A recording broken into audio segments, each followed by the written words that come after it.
Hi, I am Vivek Kumar Chaudhary. तो जैसे हम टॉपिक 2, टॉपिक 3, टॉपिक 7 के केस और थ्योरी का वीडियो पहले ही बना चुके हैं। टॉपिक 8 के थ्योरी का वीडियो बना चुके हैं। अब हम टॉपिक 8 के केस देखते हैं। तो इसमें 20 से लेके 25 तक 6 केसेज हैं।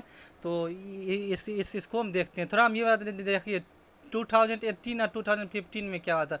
2015 में जो बताए थे, वो जो टेरिटोरियल जुरिडिक्शन में जो है सारा केस शिफ्ट हो जाएगा वो है। और 2018 में जो वो है, मतलब जो हम बोले थे, जो कोर्ट का मतलब ये जो होता है, कोर्ट का मतलब वो कहाँ होगा, सेशन कोर्ट में 148 जो ऐड किया गया है, मतलब अपील सेशन कोर्ट में होगा। और जो कंपनसेशन मिला था 143A में 20%, वो 2018 में ऐड किया गया है। ये आप लोग देख लीजिएगा, पिछले वीडियो में शायद ये नहीं बता पाए थे। तो अब जब पहला केस पे आते हैं, CC अलवी हाजी वर्सेज पाला पेट्टी मोहम्मद। तो ये केस क्या होता है, ये केस होता है एक मतलब चेक मतलब डिसऑनर हो जाता है ये जो प्लेंटिफ है।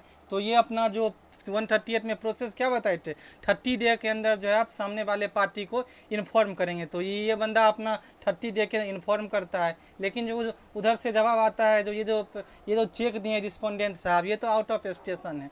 तो इस केस में ये था जो क्या मतलब, वो मतलब रिस्पोंडेंट है वो लाइबल होगा कि नहीं होगा, मतलब क्यों, क्योंकि जो उसको तो नहीं मिला था, वो तो आउट ऑफ स्टेशन चले गए थे। और इन्होंने भी मतलब पोस्ट के द्वारा भेज दिया गया था। वो जो 138 में मतलब रिक्वायरमेंट है वो प्लेंटिफ ने पूरा कर लिया था। तो अब कोर्ट के पास, सुप्रीम कोर्ट इशू ही होता है इस प्रकार के केस में 138 का क्या इंटरप्रिटेशन होना चाहिए। तो भाई सीधा समझ की बात है। मान लीजिए कोई बंदे ने चेक दिया, तो इसका मतलब है भाई आप ध्यान रखो ना, किस डेट को चेक दी, वो ये तो आपकी मतलब जिम्मेदारी है ना, जो भाई इस डेट को हम चेक दिए हैं तो इस डेट को हम अकाउंट में पैसा रखें। तो कहीं ना कहीं आप अगर डिसऑनर ऑफ चेक के लिए अकाउंट में अगर आपका इनसफिशिएंट ऑफ बैलेंस है, तो जिससे सामने वाले का चेक डिसऑनर हो गया, तो कहीं ना कहीं आपकी नेग्लिजेंट है, तो कहीं ना कहीं रिस्पोंडेंट की नेग्लिजेंट है, जो मतलब चेक देता है, चेक दे के और भूल जाता है भाई किसी को चेक भी दिए। चेक क्या है, मान लीजिए नेगोशिएबल इंस्ट्रूमेंट है। ये एक्ट बनाया ही क्यों गया, इसके पीछे इंटेंशन ही क्यों था, जो भाई जो भी मतलब नेगोशिएबल इंस्ट्रूमेंट है उसको मतलब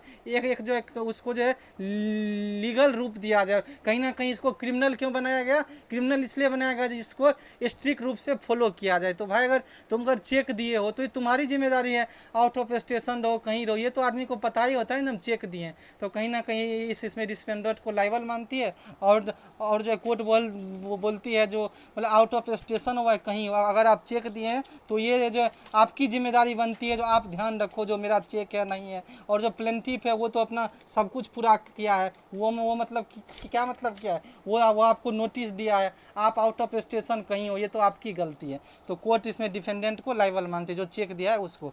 अब आते हैं हम लोग दूसरा केस पे, रंगप्पा वर्सेस श्री मोहन। ये है 139 पे जो चेक है उसका है। ये जो प्लेंटिफ साहब रंगप्पा, ये जो है इनको जो है चेक मिलता है, चेक मिलता है तो ये अपना बैंक में दे देते हैं। ये जो श्री मोहन साहब रिस्पोंडेंट हो, ये बैंक को मना करके रखते हैं, जो कोई भी चेक आए उसको क्लियर नहीं करना। तो इनका चेक अपना डिसऑनर हो जाता है। चेक जो डिसऑनर हो जाता है तो ये अपना उसको मतलब बताते हैं श्री मोहन साहब को, जो सर आपका चेक जो है डिसऑनर हो गया है, तो वो कोई जवाब नहीं देते हैं। तो 30 डे के बाद क्या होता है, हम लोगों को 15 डे का फिर वो मिलता है। 15 डे के बाद फिर 30 डे में आप लोग कंप्लेन कर सकते हैं। लोग कंप्लेन कर देते हैं। तो ये जो है श्री मोहन साहब ये डिफेंस लेते हैं, जो हम जो है चेक जो है साइन करके रखते हैं, और मेरा साइन किया हुआ चेक कहीं खो गया और इन्होंने उस पर 45,000 भर लिया है, तो कहीं ना कहीं क्या है, ये जो हम चेक नहीं दिए,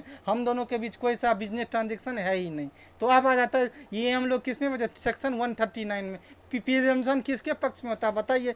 प्रिजम्पशन होता है किसके पक्ष में, मतलब जो मतलब होल्डर होगा चेक को, जो जिसके पास चेक है, कोर्ट ये मान के चलेगी वो उसका लीगली ओनर है। और जो सेकेंड पार्टी है वो अपना जो है मतलब वो अपना जो लाइबिलिटी डिस्चार्ज करने के लिए चेक दिया है। तो कोर्ट यहाँ बोलती है देखिए रिस्पोंडेंट साहब, अगर आपको ये होता तो आपका इस जो कोर्ट में फैक्ट एंड सर्कमस्टांसेस दिखा रहा है। अगर जो बैंक है, बैंक को अगर आपने मान लीजिए बोलते जो हमारा चेक खो गया इसलिए तुम मत दो, आपने बैंक को भी नहीं बोला, और मान लीजिए जब आपको नोटिस ये दिया तो आप नोटिस में लिख के भेजते जो भाई मेरा चेक दिया है खो, तो तुम जो है उसको तुम जो चुरा लियो, ऐसा कुछ लिखते, तुमको मिल गया, हम तो तुमको चेक दिए ही नहीं।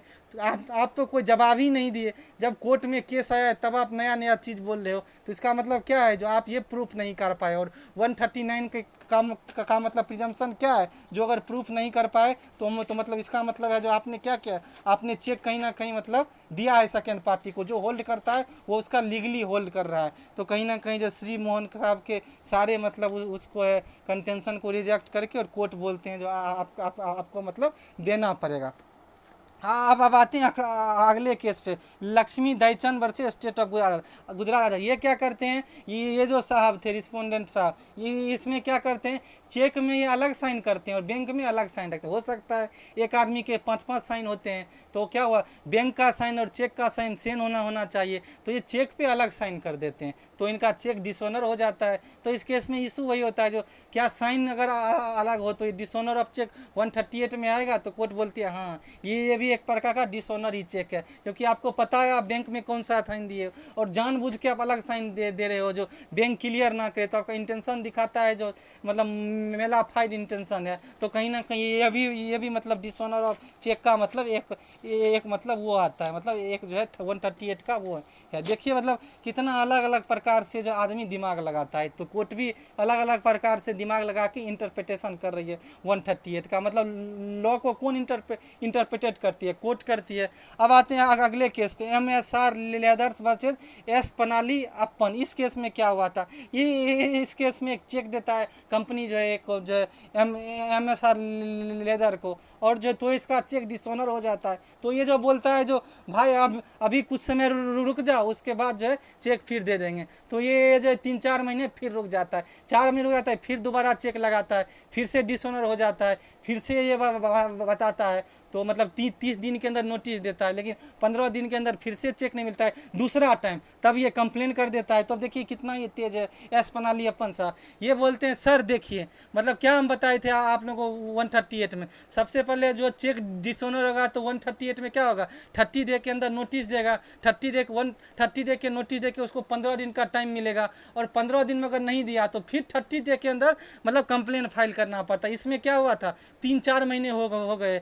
तो वो जो पनाली अपन साहब बोलते हैं सर ये तो देखिए लिमिटेशन पीरियड ही बार हो गया, और ये लिमिटेशन पीरियड का एक्ट है जो अगर कोई मतलब केस है लिमिटेशन पीरियड के बाद कोर्ट एक्सेप्ट ही नहीं करेगी, इसको अगर कोर्ट में कंप्लेंट फाइल करना पड़ता तो मतलब 30 दिन के अंदर कंप्लेंट फाइल करते, ये तो 3-4 महीने बाद जो है कंप्लेंट फाइल किए हैं। तो इसका जो है लिमिटेशन पीरियड बार वो है, इसलिए जो इसका जो है केस एक्सेप्ट नहीं होता है। कोर्ट बोलता है नहीं सर देखिए आप जो है लॉ को गलत इंटरप्ट कर रहे हैं। जो लिमिटेशन पीरियड क्या होता है, काउज ऑफ एक्शन से मतलब वो होता है, शुरू होता है, स्टार्ट होता है।